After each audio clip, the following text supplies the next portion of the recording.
Well, tough game, and I think the key of the whole game was the fourth quarter when they got it to 4, and we called timeout, and our guys that had been in the game responded, I think, with a 9-2 run that put the game back in our control, and so they showed a lot of wherewithal, a lot of fortitude. Not an easy situation. Irving's hot and going crazy, but they held the line, and that was big. In that specific moment when the Mavs are making a comeback, what goes into the decision for you as a coach to leave in that group of 5 off the bench that had a good first half but wasn't playing well right then versus make subs? I just believe in those guys. They've been too important to us all year long. I just told them in the timeout, I said, we're okay. Here's what we got to do. We got to get a couple of really good shots, and we're going to make it harder on Kyrie. And they did exactly that. So I'm proud of those guys. Otherwise, our starters were headed for a boatload of minutes, and this helps us a little bit for tomorrow night. But look, Dallas is a great team. It's Doncic is just he's just so great, and Irving is almost impossible too. It's but we just try to make it hard on him, and our guys played hard.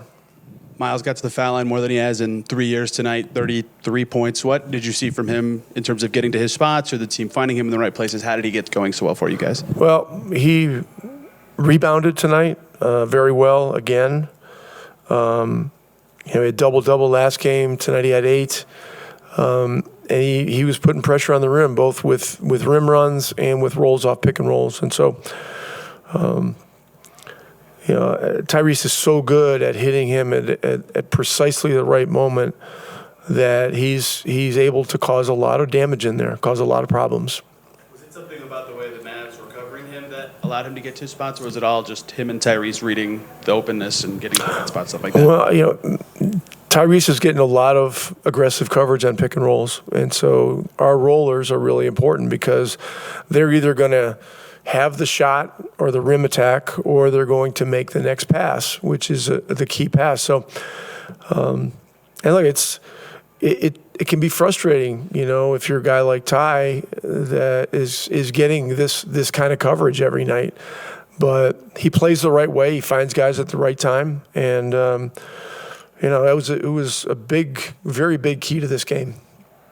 You obviously mentioned Luka and Kyrie and just trying to make it tough on him. It seemed like Andrew really did that whenever he had both of those assignments at some time or another. Just what did you like about him all around the night? He was also 7 of 8.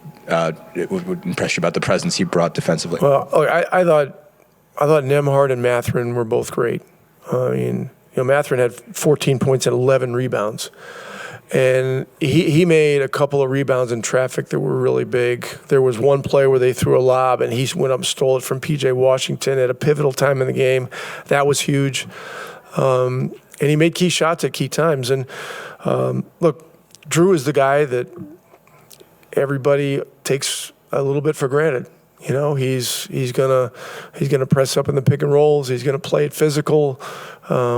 He does a lot of the dirty work. And he's, quietly gotten in a real offensive groove too. So a lot of good things happening.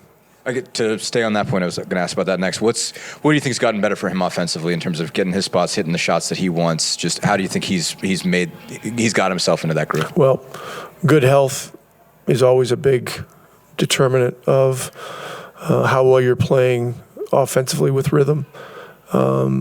He's continued to stay the course with the work he's done on his long-range shooting. And, I told him recently, that I do not look at stats. I look at process. I look at how guys are stepping into shots.